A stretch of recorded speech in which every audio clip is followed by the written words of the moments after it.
కొందరికే ఫస్ట్కు జీతాలట, సగం మందికి ఇంకా అందని వేతనాలట. కాంట్రాక్ట్ అవుట్ సోర్సింగ్ ఉద్యోగుల నిరీక్షణట.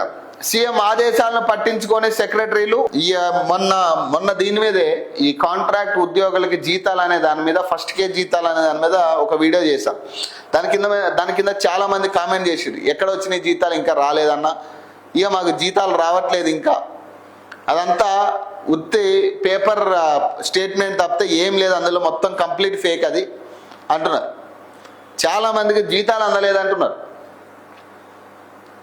ఇది మరి ప్రభుత్వ ప్రచారం కోసమే వాడుకుంటున్నారు దీన్ని. అవుట్ సోర్సింగ్ ఎంప్లాయీస్ అనే వాళ్ళు చాలా ఇప్పటి వరకు చాలా నష్టపోయి ఉన్నారు. వాళ్ళు చాలా నష్టపోయి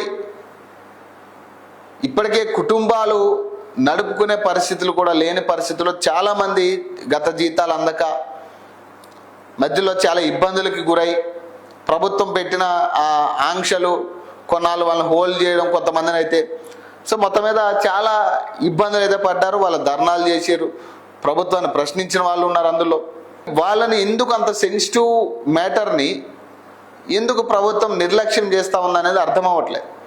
ఇప్పుడు 1వ తారీఖు జీతాలంటే అర్థం ఏంటి? 1వ తారీఖు పడతాయనే అర్థం. మరి ఇప్పటికీ కూడా వాళ్ళకి జీతాలు అందలేదంటే అర్థం ఏంటి? అంటే ప్రభుత్వం దీన్ని నిర్లక్ష్యమా, లేకపోతే ప్రభుత్వం దీన్ని కేవలం ప్రచార శైలిలో వాడుకుంటున్నారా? మిగతా ఉద్యోగుల పరిస్థితి ఏమో కానీ అవుట్ సోర్సింగ్ వాళ్ళకి చాలా చాలా విభిన్నమైన జీవితం ఉంటుంది బయట. అందరూ ప్రభుత్వ ఉద్యోగుల్లాగా వాళ్ళకు ఉండదు. పని చేయాల్సిన వాళ్ళంతా కూడా వాళ్ళే, అవుట్ సోర్సింగ్ ఎంప్లాయీసే పని చేయాలి. అసలు పని చేసేదంతా వాళ్ళే. మిగతా వాళ్ళందరూ డుమ్మాలు కొట్టేటోళ్ళు, సంతకాలు బట్టి వెళ్ళేటోళ్ళే ఉంటారు. మ్యాక్సిమం ఇంటే ఉంటారు. కొన్నింటికి రావాలా, సంతకం పెట్టాలా, 12ంటికి వెళ్ళాలా అనే కాన్సెప్ట్తోనే చాలామంది ఉంటారు. మెజారిటీ ఇంతే ఉంటారు. ప్రభుత్వ ఉద్యోగులు వీళ్ళంతా పని చేయాల్సింది ఎవరంటే ఈ కాంట్రాక్ట్ ఉద్యోగులే పని చేయాలి. మధ్యలో కొన్ని ఈ సోకాల్డ్ ఏమంటారు దీన్ని, వీళ్ళని జాయిన్ చేసి ఈ కొన్ని సంస్థలు తిన్నాయి. మధ్యలో సంస్థలు కొన్ని వీళ్ళ జీతాలు తినేసి వీళ్ళకి సరిగ్గా జీతాలు ఇవ్వక కొన్ని సంస్థలు తిన్నాయి మధ్యలో. ఈ ప్రభుత్వానికి వీళ్ళకి మధ్యలో ఒక సంస్థలు ఉండే, వీళ్ళని జాయిన్ చేసిన వాళ్ళు లేకపోతే ఒక సంస్థ ఉండే.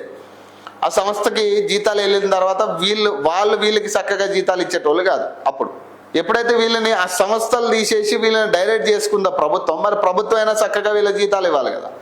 అది లేదు కదా. మాటలు మాత్రం చెప్తాం మనం, లేదు 1వ తారీఖు జీతాలు ఇవ్వాలా అంటారు.